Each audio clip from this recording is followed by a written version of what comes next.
ಶಿವಾಜಿ ಮಹಾರಾಜ್ ಇರಲಿಲ್ಲ ಅಂದಿದ್ರೆ ಇವತ್ತು ಉತ್ತರದಲ್ಲಿ ಆದಿಲ್ಶಾಹಿ, ದಕ್ಷಿಣದಲ್ಲಿ ಮೊಘಲ್ ಶಾಹಿ, ಅದ್ರ ಆಚೆ ಈಚೆ ಇಮಾಮ್ ಶಾಹಿ, ಭರತ ಶಾಹಿ, ಕುತುಬ್ ಶಾಹಿ, ಅಯೋಧ್ಯೆಯಲ್ಲಿ ನವಾಬ, ಬಂಗಾಳದಲ್ಲಿ ನವಾಬ, ಗೋವಾದಲ್ಲಿ ಪೋರ್ಚುಗೀಸರು, ತಮಿಳುನಾಡು ಆಡಳಿತರು, ಪಕ್ಕದಲ್ಲಿ ಫ್ರೆಂಚರು ಇದ್ದು ಇಡೀ ಜಗತ್ತು ಭಾರತವನ್ನ ಹಿಂದೂ ಧರ್ಮವನ್ನ ನಾಶಿಸಲಿಕ್ಕೆ ಸಿದ್ಧವಾಗಿ ನಿಂತಿದ್ದಾಗ ಹಿಂದೂ ಧರ್ಮದ ಭಾರತದ ಪುನರುತ್ಥಾನಕ್ಕೆ ಅಂತ ತಾಯಿ ಜಿಜಾಬಾಯಿಯ ರಕ್ತ ಗರ್ಭದಲ್ಲಿ ಬಂದ ದತ್ತ ಪುತ್ರದ ಹೆಸರೇ ಛತ್ರಪತಿ ಶಿವಾಜಿ ಮಹಾರಾಜರು.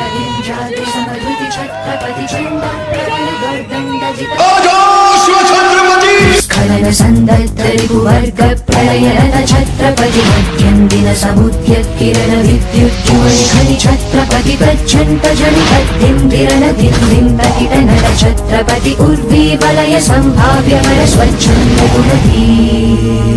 ಕುಂಭೀನಿಕರ ಕುಂಭಸ್ಥ ಗುರು ಕುಂಭೀ ವಲಯಪತಿ ಛತ್ರಪತಿ ಝಂಝಾಪವನ ಗರ್ವಾಪಹರ ವಿಂಧ್ಯಾದ್ರಿ ಸಮಧೃತಿ ಛತ್ರಪತಿ ಚಂಡ ಪ್ರವರ ದುರ್ದಂಡ